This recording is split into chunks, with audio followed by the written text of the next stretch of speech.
Para entender de verdade a bagunça que foi X-Men Fênix Negra, a gente precisa olhar para a confusão que estava acontecendo nos bastidores. Ao contrário do que muita gente pensa, o filme não foi um fracasso por acaso, ou por má sorte. Ele foi vítima de um momento muito complicado para o estúdio. O projeto começou quando a Fox ainda era dona dos X-Men, mas foi lançado bem na hora que a Disney estava comprando a empresa.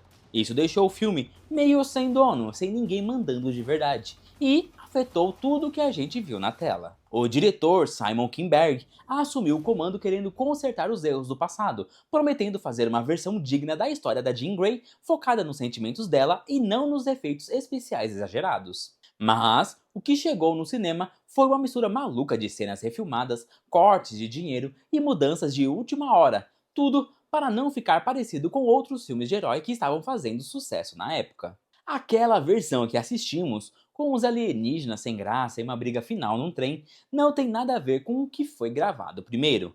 Graças a desenhos de produção que vazaram na internet e atores que contaram a verdade em entrevistas, hoje a gente consegue descobrir exatamente como era esse filme original que nunca foi lançado. Aqui estão os planos originais de X-Men Fênix Negra.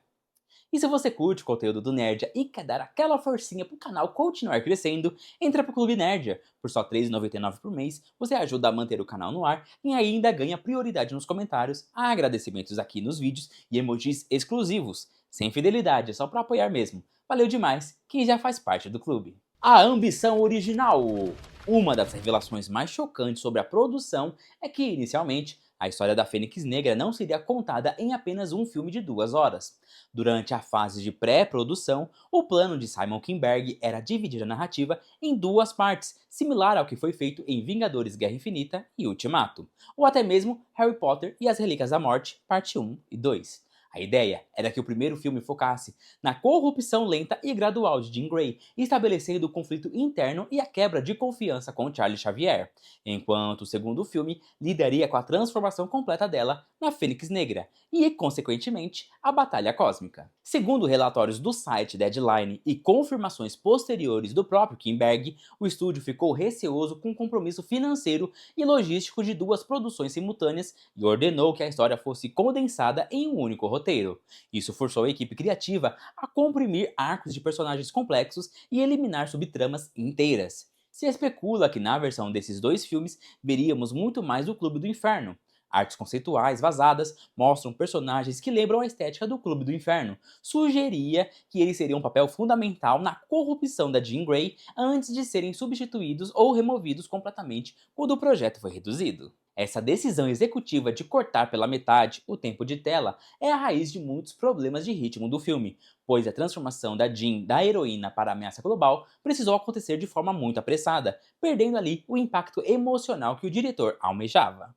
Mesmo após a condensação para um único filme, o roteiro ainda mantinha uma escala muito maior do que a versão final, incluindo uma raça alienígena muito mais famosa e um terceiro ato que levaria os X-Men para fora da Terra. Os vilões ocultos. Talvez a mudança mais drástica e documentada entre o roteiro original e o filme lançado seja a identidade dos vilões. No cinema, vimos a Jessica Chastain interpretar uma personagem chamada Vuk, líder dos D'Bari, uma raça alienígena obscura nos quadrinhos que teve seu planeta destruído pela Fênix. Eles eram vilões genéricos, sem personalidade e visualmente esquecíveis. Porém, a realidade do set de filmagens era completamente diferente. O ator Ty Sheridan, que interpretou o Ciclope, confirmou em uma entrevista ao podcast Hellblade que os alienígenas originais eram na verdade os Skrulls. Para quem acompanha o universo cinematográfico da Marvel, o famoso MCU, os Skrulls são os alienígenas transmorfos de pele verde. No roteiro original de Fênix Negra, os Skrulls já haviam se infiltrado na Terra e estavam ocupando posições de poder, inclusive nas Nações Unidas. A personagem de Jessica Chastain não seria uma D'Bari, mas sim a Rainha Skrull, ou uma comandante de alta patente tentando manipular o poder da Fênix para reconstruir o Império Skrull. A trama envolvia uma conspiração política, onde os X-Men não sabiam em quem confiar, pois qualquer humano poderia ser um alienígena disfarçado.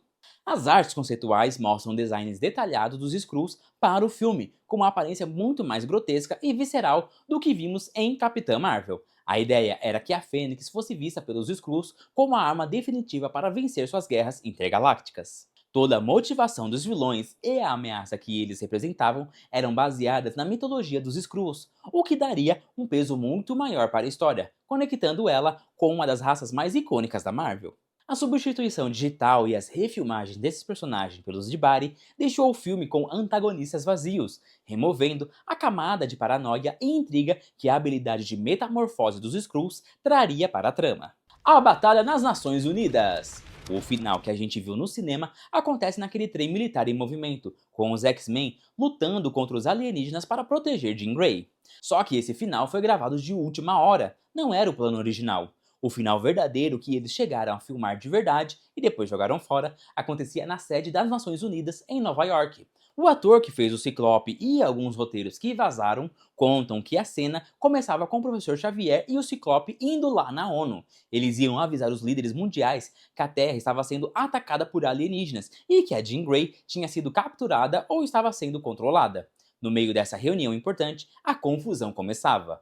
A Jean Grey chegava voando e atacava o prédio, e aí vinha a grande surpresa. Os guardas de segurança e vários oficiais que estavam lá se transformavam, revelando que eram, na verdade, os alienígenas Skrulls disfarçados. Uma batalha gigante começava ali mesmo. O ator, Ty Sheridan, contou até de uma cena específica onde o Ciclope lutava contra os Skrulls dentro daquela fonte de água que fica na frente da ONU. Seria uma guerra no meio da cidade, com os X-Men tentando segurar a Jean e ao mesmo tempo lutando contra essa invasão alienígena que apareceu do nada. É muito diferente do final no trem, onde os X-Men estão presos e escondidos. O final na ONU colocava os heróis na frente do mundo todo, aparecendo nas câmeras e na frente dos governantes. A Jean Grey nessa hora estaria com um poder absurdo, acabando com o exército Skrull sem fazer o menor esforço. Esse final lembraria muito mais o estilo de Capitão América Guerra Civil, com aquela briga física intensa num lugar público que todo mundo conhece. Tirar essa cena do filme não foi só uma escolha simples, foi uma mudança radical que jogou no lixo milhões de dólares e dias inteiros de filmagens que já estavam prontos com todos os atores principais lá em Nova York ou nos estúdios. A Fênix versus a Frota Alienígena. Depois da batalha no chão na ONU, o roteiro original levava a história para onde a saga da Fênix Negra sempre teve que estar, o espaço sideral. Enquanto no filme que foi pro cinema a Jean só voava pro céu nos últimos segundos para explodir e sumir, a versão original tinha uma sequência de batalha espacial completa e super detalhada. Depois de derrotar os Skrulls na ONU, a Jean Grey se despedia do Ciclope e do Charles Xavier, uma cena que o ator Ty Sheridan disse que era um adeus definitivo e muito emocionante.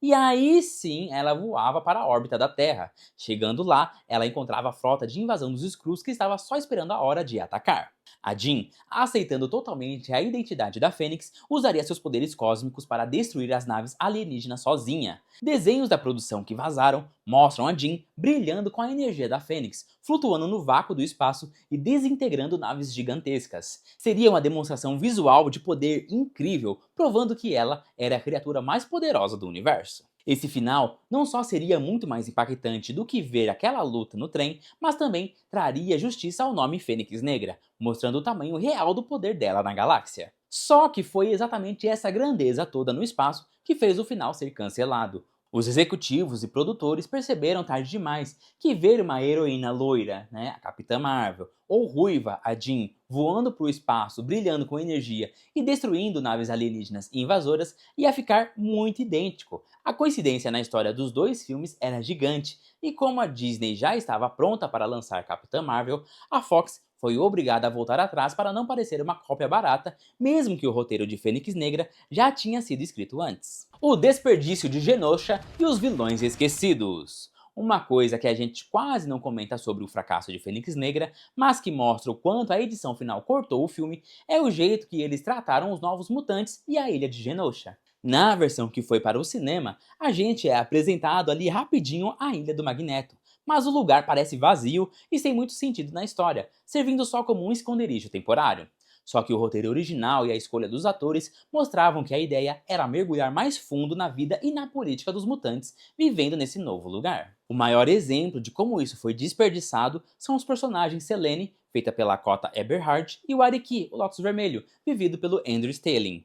Para quem lê os quadrinhos, a Selene é uma das vilãs mais antigas e poderosas da Marvel, a Rainha Negra do Clube do Inferno, uma vampira imortal com poderes mentais. No filme, ela foi rebaixada a uma ajudante de luxo com quase nenhuma fala, que morre de um jeito totalmente sem graça. Nos planos originais, esses personagens teriam cenas de luta importantes, agindo como generais do Magneto na batalha contra os alienígenas lá na ONU. Pessoas que assistiram aos testes iniciais do filme contam que a relação entre os X-Men do Xavier e o grupo do Magneto, que agora morava em Genosha, era muito mais complicada, parecendo uma verdadeira guerra civil de ideias antes de eles se juntarem contra o inimigo comum.